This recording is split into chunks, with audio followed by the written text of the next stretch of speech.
Bom dia, meus amigos, bom dia, meu nome é Eliel, tá?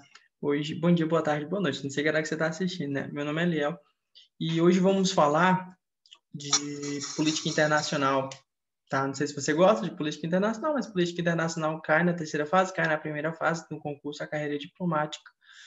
É, é o foco desse vídeo, né? Concurseiro, cientistas que estudam para a carreira diplomática ou amantes da política internacional, quem sabe? Tá? Hoje o tema é sobre a comunidade dos países de língua portuguesa. Sim, é um vídeo rápido, porque vamos só pontuar algumas coisas bem relevantes sobre essa comunidade. Tá? É uma ótima questão para cair em terceira fase. Qualquer momento ela pode cair. Tá? Assim como pode cair também na primeira fase, como sempre cai. Né? Então, vamos começar? Sem mais delongas, eu vou apresentar uma introdução. Vocês podem achar em qualquer lugar, vocês podem achar tanto no site do Itamaraty quanto no próprio site do Wikipedia. Tá bem tranquilo, ok? Gente, a CPLP, também chamada a Comunidade dos Países de Língua Portuguesa, é uma organização internacional, tá? Ela é formada por países lusófonos, ou seja, cujo principal objetivo é aprofundar, ou fazer o aprofundamento da amizade mútua e da cooperação entre os países de seus membros, tá? Países e membros lusófonos, lusófonos, tá? De acordo com a MRE, tá, aqui do Brasil, a população de membros que falam desse grupo de países, né, somam-se mais de 270 milhões de pessoas, então é muita gente lusófono, tá? A CPLP ela foi criada em 1996, tá? Criada basicamente por Angola, Brasil, Cabo Verde, Guiné-Bissau, Moçambique, Portugal, São Tomé e Príncipe, tá? 2002, após conquistar a independência, também entrou Timor-Leste, tá? E 2014, mais recente, Guiné Equatorial, tá? Adentrou a organização. Ok, ela é financiada por os seus membros, né? Tem secretariado e tudo. Tem contribuições obrigatórias, também voluntárias. A Society fica em Lisboa, está lá em Portugal. E o seu atual secretário executivo é o Francisco Ribeiro Teles, de Portugal, e Armindo Brito Fernandes, natural de Timor, São Tomé e Príncipe, tá? Que atualmente ocupa o cargo de diretor-geral. Tá? Dia 5 de maio, tem o Dia da Cultura Lusófona, tá? Celebrado entre os países da CPLP, a jogos e tal. Então, isso é só um aprofundamento aqui para vocês. É só uma estruturação geral aqui, como é que funciona e tal. Isso dados públicos. Agora a gente vai, não para dados sigilosos, mas a gente vai esquematizar o que eu falei, dar novos atrativos e tal. Bem, os principais objetivos da CPLP, basicamente, é propagar o elemento do idioma brasileiro, do idioma português. Tá? Os países que têm português como língua oficial.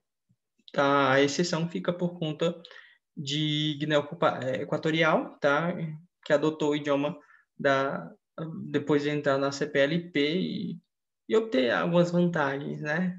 Então, ele fala mais espanhol do que português, mas adotou como oficial e tal. O principal, basicamente, o que é? Além de promover e difundir a linguagem portuguesa, a CPLP tem outros dois objetivos, que é bom você saber esses dois objetivos. Concertação político-diplomática, cooperação entre todos os domínios, tá? Então, decora isso. Além da promoção e difusão da língua portuguesa, a CPLP tem outros dois objetivos: concertação político-diplomático e cooperação em todos os domínios, tá? É importante que você tenha claro esses três objetivos da CPLP. Primeiro, concertação político-diplomático, tá? Nos diversos sentidos da política. Por exemplo, convergência dos países quanto à reforma do Conselho de Segurança. É uma concertação político-diplomático. Segundo objetivo central, cooperação entre todos os domínios, tanto domínio político, cultural, econômico, linguístico, tá? Todos os domínios deve haver uma cooperação entre os seus membros. E o último, que é o mais chamativo, todo mundo conhece, que é a promoção e difusão da língua portuguesa, tá? Bem, gente, por meio da CPLP, né, o Brasil ele que se tornaria o intermediário entre os países africanos, tá? De certa forma, pouca expressividade econômica, e a comunidade internacional. O Brasil meio que seria esse intermediador entre essas duas frentes, tá? Então, nesses países, tristemente, há diversos conflitos, tá? E a CPLP pode ser um mecanismo de mediação desses conflitos, tá? Então, o Brasil, ele poderia obter certas informações privilegiadas e colocar, e ele ficaria em uma posição privilegiada, tá? Para projetar esse poder sobre a África. Tá? É um continente, embora que eu falei expressivamente economicamente, pouca expressividade econômica, mas ele tem um potencial muito gigantesco econômico, comercial, político, tá bom? Então, assim, além de ampliar essa atuação brasileira na África, a CPLP também aumentou uma certa margem de manobra para o Brasil no cenário internacional, que é o prestígio diplomático que o Brasil sempre vem buscando, tanto em questões de reivindicações certamente históricas, como reformas de instituições importantes, como eu falei, Conselho de Segurança, FMI e outras concertações importantes internacionais, tá? Então, o Brasil ele busca manter sua posição no cenário internacional com um de seus mecanismos, a CPLP, tá? A influência dos países de língua portuguesa, tá? Então, é meio que a partir desse arranjo, o Brasil ele consegue projetar uma geometria muito variável e muito viável, tá? Tanto no BRICS, percebe, no BASIC, no IBAS, no G4, G20, entre outros inúmeros concertações diplomáticas que o Brasil faz parte. Então, CPLP é uma delas. Ok. Então, já falei, né, que faz parte de uma integração internacional. É importante você saber, né, que não por acaso o primeiro encontro de chefes de estados e de governos que falem português solidificou as bases, né? Ela ocorreu bem antes da sua criação, da CPLP. Ocorreu em 1989, tá? Foi o ano da queda do Muro de Berlim do Congresso de Washington. Bem, você tem que saber desse ano, tá? Esse ano é bem relevante. Então, foi uma época de inúmeras transformações, tá? Era o governo Sarney. Então, o Sarney precisava projetar, manter, renovar, de certa forma, uma imagem do Brasil no mundo internacional. Tá? Então, tanto com a promulgação da Constituição Federal, quanto da inserção do Brasil em diversos outros fóruns. Então, o fim da Guerra Mundial, o fim da Guerra Fria, foi um certo arranjo de geometria diplomática muito viável na época, né? Então, embora a CPLP só tenha sido realmente oficialmente criada em 1996, o primeiro encontro ocorreu, formou as bases sólidas em 1989, tá bom? Bem, tem um certo quê histórico das relações, tá? Entre da CPLP e o contexto das relações Brasil e Portugal, tá? Tem um certo contexto histórico, acho que é inegável, né? Não tem como não deixar de falar, que foi a ponte que Portugal sempre fez entre o Brasil e a Europa, e atualmente a União Europeia, né? Então, Portugal sempre serviu, sempre tira a palavra sempre, o Portugal serve de ponte não só passada, mas ponte atual do Brasil na Europa e na União Europeia. Então, embora esses fluxos econômicos não sejam, Brasil e Portugal não sejam tão expressivos, essa ponte é bastante importante diplomaticamente falando, tá? Tanto porque há laços históricos, quanto pela questão da institucionalização via CPLP. Tá? Então, há esses dois eixos da relação envolvida entre Portugal e Brasil. Tá? Então, Portugal e Brasil, eles mantêm tanto idioma, uma história, populações em comum. Então, há esse grau de portão sempre aberto. É uma porta sempre aberta, tá? Que permite essa inserção brasileira no continente europeu via diplomacia, via comércio. Tá? As importações, elas são limitadas. Estou falando de relação bilateral Brasil e Portugal. As importações, elas são limitadas a gêneros alimentícios, tá? Pouca expressividade. Tá? A relação é pautada basicamente por questões culturais, tá? Então, decora isso. A relação, de certa forma, é envolvida ao contexto cultural, tá? Então, Portugal e Brasil são criadores da CPLP, tá? Originários, tá? Então, relevante isso. E assim, tanto o fórum da CPLP quanto Portugal, eles meio que apoiam um pleito brasileiro, né, de inserção no Conselho de Segurança da ONU. Tá? Isso é bem relevante. Tá? Então, os países de língua portuguesa, incluindo Portugal, né, eles apoiam esse pleito brasileiro. Tá? Isso significa votação, caso haja, para a reforma do Conselho de Segurança das Nações Unidas. Então, o Brasil já tem apoio, né? Tem um apoio. Então, veja a importância de ter essas concertações, esses fóruns multilaterais internacionais. Apoio em votações. Tá? Duas primeiras fábricas da Embraer, tá? Fora do Brasil, foram em solo lusitano. Tá? Então, é relevante, né? Então, perceba que o Brasil investe muito em Portugal, e Portugal também investe muito no Brasil, tá? Então, decora esse fato relevante. Em termos políticos, Portugal não tem tanta relevância, tanto peso assim para o Brasil, tá? Mas essa questão de influência realmente na União Europeia. Tá? E perceba, então, que o Brasil ele assumiu uma certa liderança na CPLP. Ok? Vamos agora traçar um pouquinho sobre os acordos firmados entre Brasil e Portugal. Tá? Há acordos tanto na área educacional, há acordos na área previdenciária, tá? Não há outros acordos similares do Brasil com países europeus. Ok? No campo educacional, há um reconhecimento do diplomas portugueses no Brasil. Tá? E a possibilidade de portugueses realizarem concursos no Brasil e vice-versa.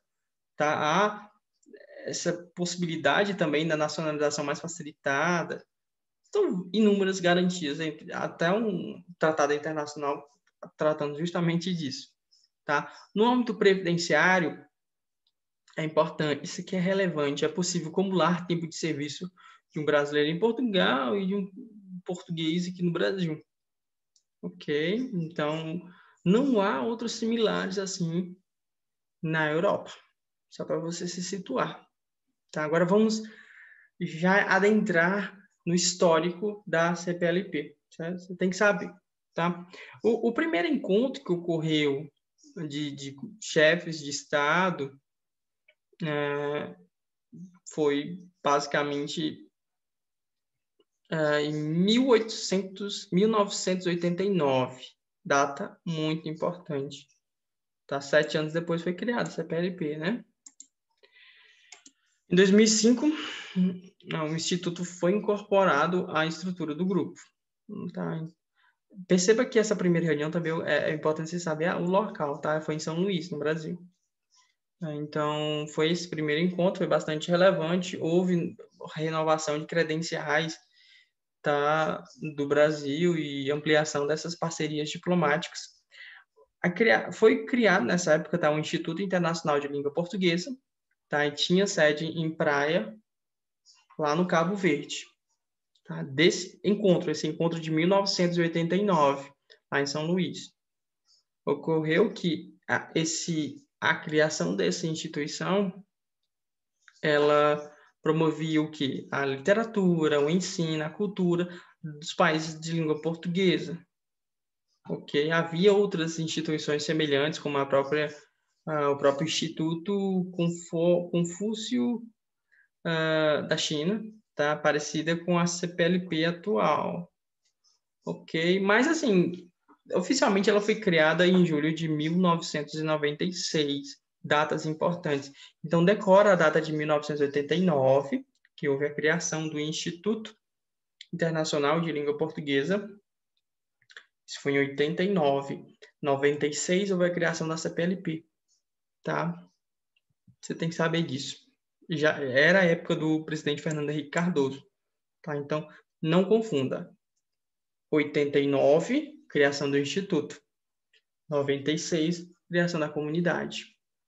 Tá? Então, o Instituto foi incorporado à comunidade. Não foi extinto, ele foi incorporado. Tá? Essa incorporação ocorreu basicamente em 2005.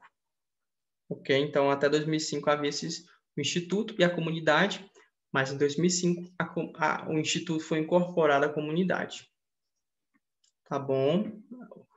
O Instituto ele tem como objetivo principal, galera, a difusão da língua portuguesa, enquanto o CPLP tem muito mais a ver com concertação política.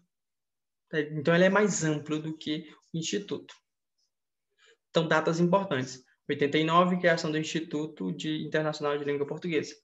1996, criação da Comunidade dos Países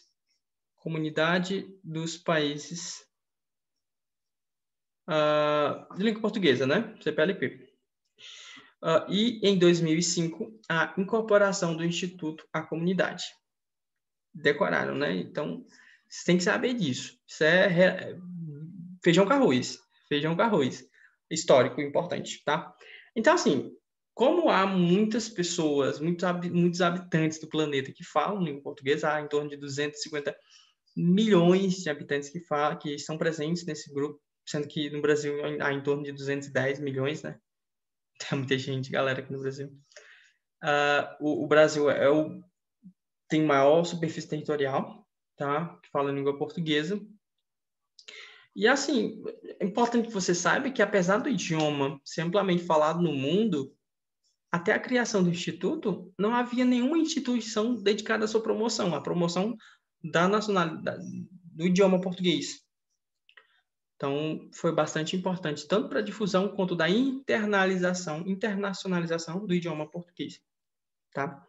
É importante que você saiba que os membros da CPLP, todos os países são de língua portuguesa, mais Guiné Equatorial. Tá? Como eu havia falado, Guiné Equatorial fala mais espanhol do que português, só que quando ele adentrou a CPLP, ele colocou como oficial a língua portuguesa. Há países tanto da África, quanto da América, quanto da Europa, quanto da própria Ásia. Você vê como é muito amplo a CPLP. Então, há Angola, lá da África, o Brasil, aqui da América, Cabo Verde, da África, Guiné-Bissau, da África, Guiné Equatorial, da África, Moçambique, da África, São Tomé e Príncipe, da África, Portugal, da Europa, Timor do Leste, lá da Ásia, e o mais recente,